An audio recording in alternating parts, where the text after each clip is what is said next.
કેમ છો વિદ્યાર્થી મિત્રો? આપણે ધોરણ 6 વિષય સામાજિક વિજ્ઞાનમાં નવીન પાઠ્યપુસ્તક સમાજની શોધયાત્રા ભારત અને તેનાથી આગળ એના પ્રકરણ 1 પૃથ્વી ઉપર સ્થાનોની સ્થિતિ એના પ્રશ્નો, પ્રવૃત્તિઓ અને પ્રોજેક્ટ વિશે જોઈશું. વિદ્યાર્થી મિત્રો, આ જ વિડીયો છે એ આપના માર્ગદર્શન માટે જ છે. તો પ્રશ્નો, પ્રવૃત્તિઓ અને પ્રોજેક્ટ માટેનો પ્રથમ પ્રશ્ન છે, આ પાઠ્યપુસ્તકના પ્રકરણ 5માં પાના નંબર 76 ઉપર અને આકૃતિ 5.2 પર પાછા ફરીએ તો માપપટ્ટી 2.5 બરાબર 500 કિલોમીટર લઈએ તો નર્મદા નદીના મુખ પ્રદેશથી ગંગા નદીના મુખ પ્રદેશ સુધીના વાસ્તવિક અંતરની ગણતરી કરો. અહીં જો નકશા પર 2.5 સેન્ટીમીટર બરાબર 500 કિલોમીટર હોય તો નકશા પર માપેલું અંતર, દાખલા તરીકે જો 7.5 સેન્ટીમીટર હોય અને એના આધારે ગણતરી કરીએ તો વાસ્તવિક અંતર બરાબર 7.5 નીચે છેદમાં 2.5 અને ગુણ્યા 500 કરતાં આપણને જવાબ મળશે 1500 કિલોમીટર.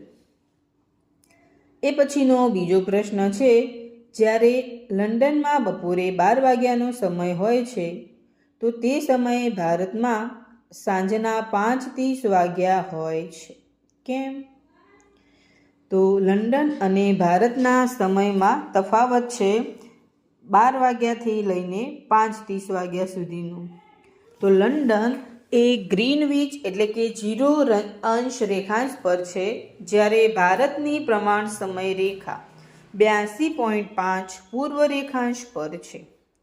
એક રેખાંશ એટલે 4 મિનિટ, તો 82.5 બરાબર, તો 82.5 ગુણ્યા 4 કરતાં આપણને મળશે 330 મિનિટ, એટલે કે 5 કલાક અને 30 મિનિટ. ભારત પૂર્વમાં હોવાથી સમય આગળ હોય છે. એ પછીનું ત્રીજું છે, આપણને નકશામાં રૂટ સંજ્ઞાઓ અને રંગોની જરૂરિયાત શા માટે હોય છે? નકશા પર ભૌતિક એટલે કે પર્વત, નદી અને સાંસ્કૃતિક એટલે રસ્તા, રેલવે વગેરેની વિગતો સ્પષ્ટ અને સરળતાથી સમજવા માટે રૂઢ સંજ્ઞાઓ અને રંગો, જેમ કે વાદળી રંગ પાણી માટે, લીલો રંગ મેદાન માટે એ જરૂરી છે. આગળનો છે, તમારા ઘર અથવા શાળાની 8 દિશાઓમાં શું શું આવેલું છે તે શોધો. વિદ્યાર્થી મિત્રો, આ પ્રવૃત્તિ તમારે જાતે કરવાની છે. અહીં 8 દિશાઓ તમને હું બતાવું છું કે 8 દિશાઓમાં સામાન્ય રીતે ઉત્તર, દક્ષિણ, પૂર્વ, પશ્ચિમ, ઈશાન, અગ્નિ, નૈઋત્ય અને વાયવ્ય દિશાઓ નક્કી કરવામાં આવેલી છે. તો આ મુજબ તમે તમારા ઘર અને શાળાની 8 દિશાઓમાં શું શું આવેલું છે તે લખવાનું છે. એ પછીનો 5મો પ્રશ્ન છે, સ્થાનિક સમય અને પ્રમાણ સમય વચ્ચે શું તફાવત છે? જૂથમાં ચર્ચા કરો અને પછી દરેક જૂથ 100 થી 150 શબ્દોમાં જવાબ લખી પછી જવાબોની તુલના કરો. તો સ્થાનિક સમય અને પ્રમાણ સમય વચ્ચેનો તફાવત. સ્થાનિક સમય એટલે સૂર્યના આકાશમાં સ્થાન પર આધારિત છે, જેમ કે બપોરના 12 વાગ્યા, તે દરેક રેખાંશ ઉપર અલગ હોય છે. પ્રમાણ સમય દેશના મધ્યમાંથી પસાર થતી રેખાંશ રેખા પર આધારિત છે. ભારત માટે 82.5 પૂર્વ રેખાંશ. આખા દેશમાં એક સમાન સમય રાખવા આ રેખા વપરાય છે. એ પછી છઠ્ઠું છે, દિલ્હી અને બેંગલુરુના અક્ષાંશ ક્રમશઃ 29 અંશ ઉત્તર અને 13 અંશ ઉત્તર છે. તેમના રેખાંશ લગભગ સમાન હોય છે. 77 અંશ પૂર્વ. બંને શહેરોના સ્થાનિક સમયમાં કેટલો તફાવત હશે? અહીં દિલ્હી 29 અંશ ઉત્તર અને બેંગલુરુ 13 અંશ ઉત્તર વચ્ચેનું અંતર અહીં બંને રેખાંશ સમાન આપેલા છે એટલે અક્ષાંશનો તફાવત થશે 29 ઓછા 13 કરતાં મળશે આપણને 16. હવે પૃથ્વી ઉપર એક રેખાંશ એટલે 111 કિલોમીટર હોય તો 16 અંશ એટલે 16 ગુણ્યા 111 એટલે 1776 કિલોમીટર અંદાજિત થશે.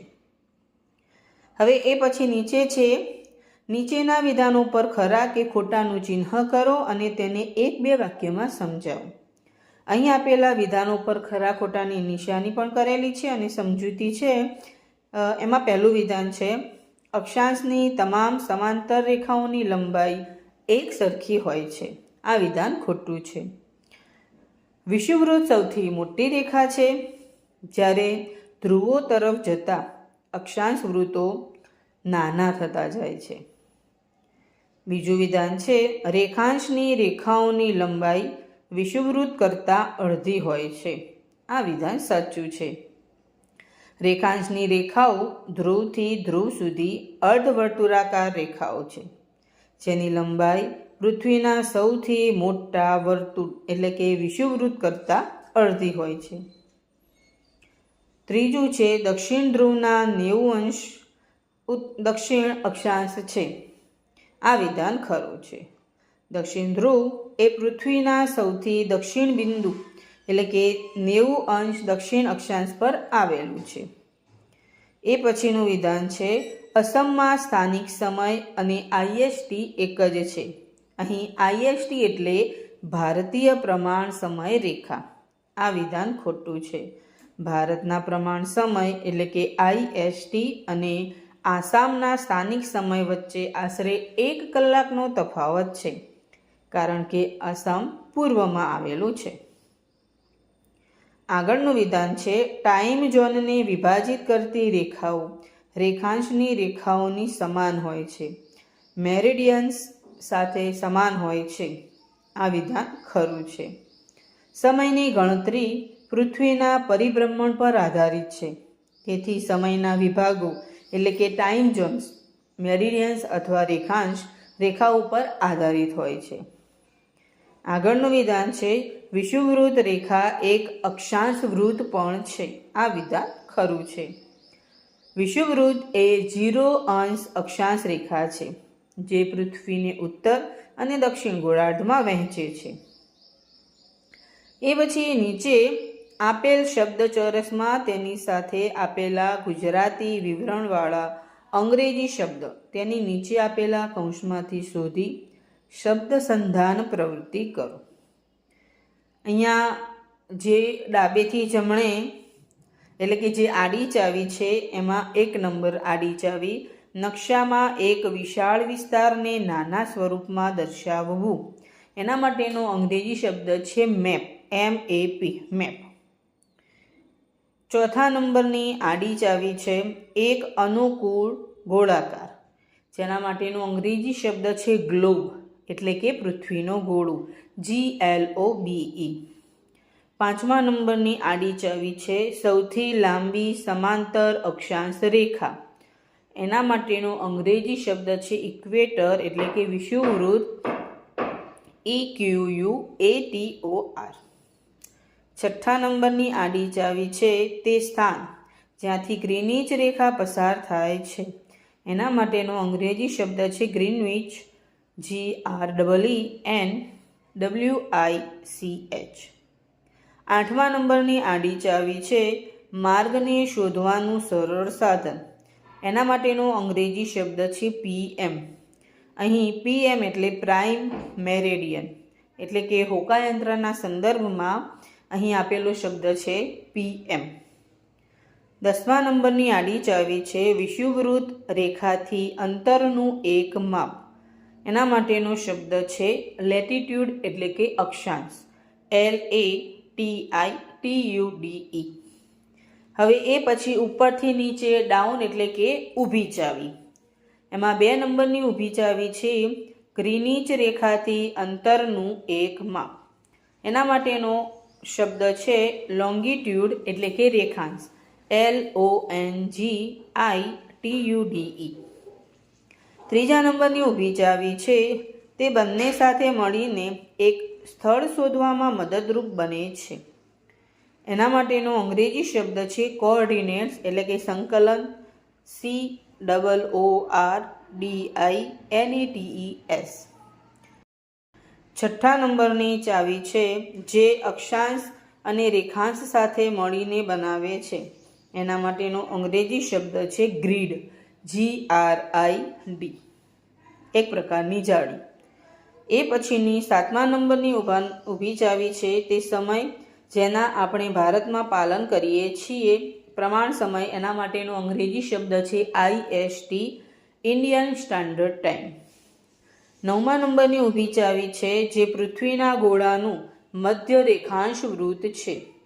એના માટેનો અંગ્રેજી શબ્દ છે સ્કેલ, SCALE, સ્કેલ એટલે કે માપદંડ. 11મું છે એક રેખા માટે ટૂંકો શબ્દ જેને ઓળંગતા તારીખ અને વાર બદલાય છે. એ છે IDL, ઇન્ટરનેશનલ ડેટ લાઇન. તો વિદ્યાર્થી મિત્રો, પ્રકરણ 1 પૃથ્વી પર સ્થાનોની સ્થિતિ, એના પ્રશ્નો, પ્રવૃત્તિઓ અને પ્રોજેક્ટ અહીં પૂરા થાય છે. Thank you.